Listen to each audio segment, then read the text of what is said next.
नमो नारायणाय सभी को हैप्पी रिपब्लिक डे। आज हम देखेंगे कि सबसे बड़ी यात्रा कौन सी है? सबसे बड़ी तीर्थ यात्रा कौन सी है? तो आदि शंकराचार्य जी ने आत्मबोध नाम का एक ग्रंथ लिखा है।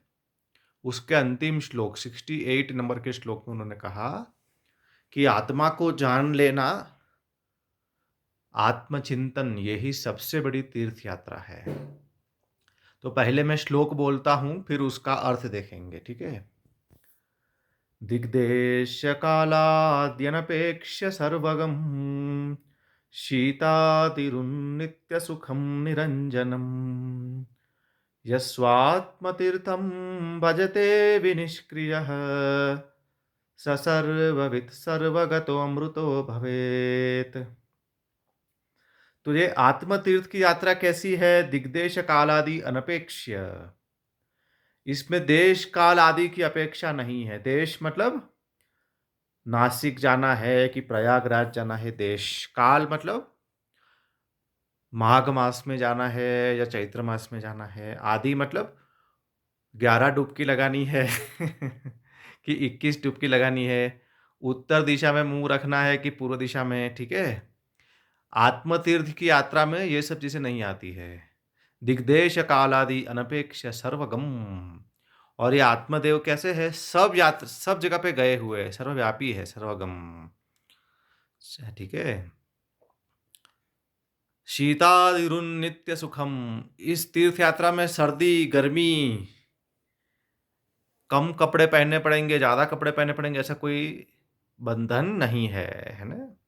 क्योंकि इसमें क्या है, क्या करना है? ब्रह्म चिंतन।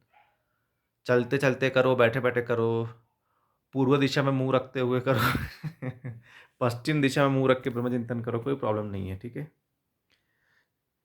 शीतादिरुन सुखम। ये यात्रा में कष्ट कम है ना, नित्य सुख है। ब्रह्म चिंतन करते जाओ। निरंजनम, ये आत्मदेव निर्लेप है, अलख निरंजन, किसी का लेप, माया का लेप ब्रह्म के ऊपर चढ़ा हुआ नहीं है। यस स्वात्मतीर्थम भजते, जो आत्मतीर्थ की यात्रा करता है वो कैसा हो जाता है? विनिष्क्रिय, ब्रह्म स्वरूप हो जाता है, निष्क्रिय। स सर्वविद, उसने सब कुछ जान लिया ब्रह्म स्वरूप से। सर्वगतः, उसने सभी यात्राएं कर ली, ठीक है? क्योंकि वो सर्वव्यापी ब्रह्म हो गया, वो सर्वव्यापी हो गया, वो सब जगह पे पहुंच गया है। अमृतो भवेत, और वो अमर हो जाता है। कहने का तात्पर्य क्या है कि ये सभी चीजों का महत्व है। जप तप उपासना, कुंभ में डुबकी लगाना, कल्पवास माघवास, ये सभी चीजों का अपने स्थान पर अवश्य महत्व है।